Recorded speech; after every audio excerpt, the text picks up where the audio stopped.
একটু এদিকে।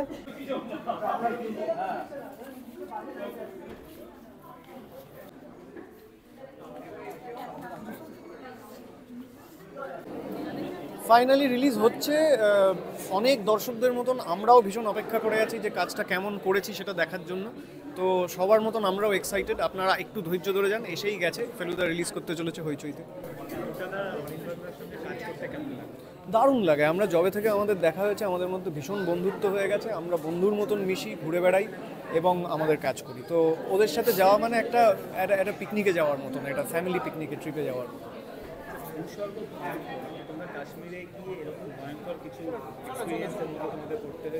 না, ওরকম ভয়ঙ্কর কিছু এর মধ্যে পড়তে হয়নি, কিন্তু ওয়েদারটা যেহেতু খুব এক্সট্রিম ওয়েদার কন্ডিশনস ওখানে, সকালবেলা -21 হয়ে যাচ্ছে, হঠাৎ করে বৃষ্টি নেমে যাচ্ছে, বরফের মধ্যে হাঁটু অবধি পা ঢুকে যাচ্ছে।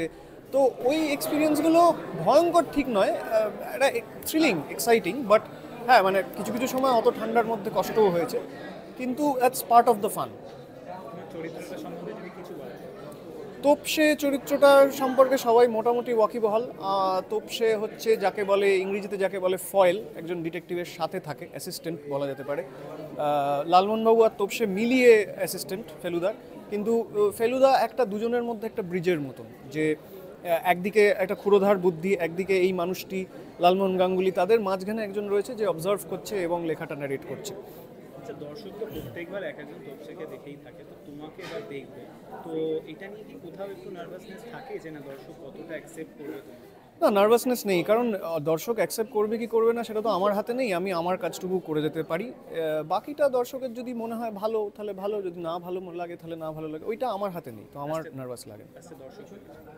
আপনারা অনেক দিন ধরে অপেক্ষা করেছেন নতুন একটা ফেলুদা অ্যাডভেঞ্চারের, একটা প্রচণ্ড থ্রিলিং অ্যাডভেঞ্চার আসতে চলেছে শুধুমাত্র হইচইতে। আর কিছুদিন অপেক্ষা করে যান, সুন দেখতে পাবেন।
প্রদোষ চন্দ্র মিত্র। তা কিছু ঠিক করলেন? কোথায় যাবেন? পাহাড়ের মধ্যে। মিশন কাশ্মীর। ইয়েস।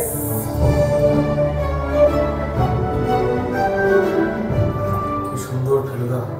ঘোষণাটা করলেন আর উনি ফেলুদা বানাবেন না, এটা এখন অবধি কেউ প্রসেস করতে পারছে না। মানে হট করে এই ডিসিশন কেন? হট করে না, এটা বহুদিন ধরেই একটা চিন্তা। কারণ এটার মধ্যে মানে যৌক্তিকতা আছে, এটার মধ্যে ব্যাপারটা, এটা কোনো নিজক ইমোশনাল ডিসিশন নয়। ফেলুদা করার জন্য একটা সার্টেন স্কেল এবং বাজেট লাগে, বিশেষ করে কারণ ফেলুদা কলকাতার বাইরে, তার ম্যাক্সিমাম অ্যাডভেঞ্চারই তার বাইরে।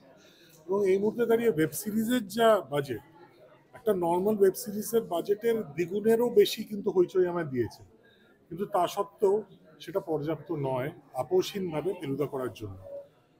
সিনেমার বাজেট এতটাই অন্যরকম থাকে, এতটাই বেশি থাকে যে সেখানে সিনেমায় করাটা সহজ, কিন্তু ওয়েব সিরিজে করা সহজ না। অ্যাটলিস্ট যেই গল্পগুলো আমি করতে চাই, যেগুলো ফেলুদার সিনেমাটিক গল্প, যেগুলো বাড়ির মধ্যে ছোট গল্প, সেগুলোর কথা বলছি না। আমি যেগুলো প্রপার কলকাতার বাইরে গিয়ে অ্যাডভেঞ্চার, সেই ধরনের গল্প কথা বলছি। সো আপোষ করে ফেলুদা তো ভালোবাসার জিনিস, ওটা আমি করতে চাই না।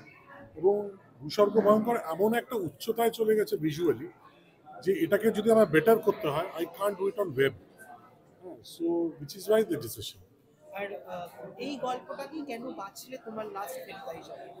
এই গল্পটাকে বাঁচলাম, এই গল্পটার মধ্যে স্কেল আছে, এই গল্পটার মধ্যে সুপার ন্যাচারাল আছে, যেটা সত্যজিৎ রায়ের খুব প্রিয় একটা সাবজেক্ট। উনি বারবার ওনার লেখায় প্ল্যানচেটে ফেরত গেছেন। ভূতের গল্প তো দারুণ লিখেছেন, হরর জনরাতেও উনি দারুণ পারদর্শী। সো সব মিলিয়ে স্কেল আছে, সুপার ন্যাচারাল একটা ছোঁয়া আছে, তার সাথে একটা খুব সুন্দর বাবা ছেলের সম্পর্ক আছে, যেটা আমার মনে হয় ইমোশনালি খুব খুব ইম্পর্টেন্ট একটা জিনিস। সব মিলিয়ে আমার মনে হয়েছিল this is the write story to finish.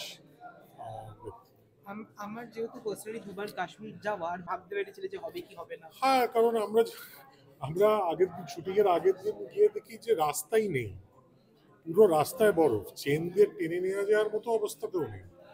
So আমাদের একদিন ওখানে গিয়ে ওয়েট করতে হয়, এবং সেই দিন পরের দিন খুব লাকিলি স্নোফল হয়নি বলে চেন দিয়ে গাড়ি টেনে মালপত্র নিজেদের হাতে নিজেরা বয়ে গিয়ে ফাইনালি শুটিংটা হয়। সো অসম্ভব প্রতিকূলতার মধ্যে, এটার কথাই বলছি। মানে এই যে এটা কেন, বিকজ আমাদের একটা সীমিত সংখ্যার মধ্যে, সীমিত শুটিং সংখ্যার মধ্যে, দিনের সংখ্যার মধ্যে শুটিং শেষ করতে হবে। তো এই যে কনস্ট্রেন্টগুলো, এই কনস্ট্রেন্টের মধ্যে ফেলুদার মতো চরিত্র এবং তাদের মতো মানে অ্যাডভেঞ্চার, এটা একটু করা খুব ডিফিকাল্ট, মানে সম্ভব না। আর কাশ্মীর খুবই সুন্দর, কিন্তু আমরা তো ঘুরতে যাইনি। শুটিং করতে গেলে আমাদের অনেক কিছু এমন করতে হয় যেগুলো আমরা যখন টুরিস্ট হিসেবে যাই তখন করি না। কেউ আমাকে বাধ্য করবে না যে এই পিকটার উপরেই উঠতে হবে তোমাকে। তো সেরকম অনেক কিছু ঘটনা, যেমন খুব ঠান্ডা ছিল, বিশেষ করে আমরা যখন সোনমার্গে ছিলাম, আমি যেটা বলছিলাম একটু আগে অন্য একজনকে, যে -16, -21 এরকম টেম্পারেচারে তো আমরা অভ্যস্ত না, এবং সেখানে গিয়ে শ্যুট করতে হচ্ছে বাইরে। তারপরে শ্রীনগরের টেম্পারেচার বা ওয়েদার খুব ভালো ছিল, আবার পেহেলগাঁওতেও খুব ঠান্ডা, সেখানে বৃষ্টি শুরু হলো। এই সব করতে গিয়ে শুটিংয়ের অভিজ্ঞতা ভয়ঙ্কর বলা যেতে পারে। কিন্তু এমনিতে ভূস্বর্গ তো ভয়ঙ্কর না, ভূস্বর্গ খুব সুন্দর।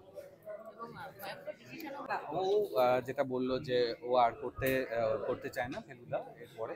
এবার দেখো, ডিরেক্টরের ডিসিশন, সেই ব্যাপারে আমরা কিছুই বলতে পারি না।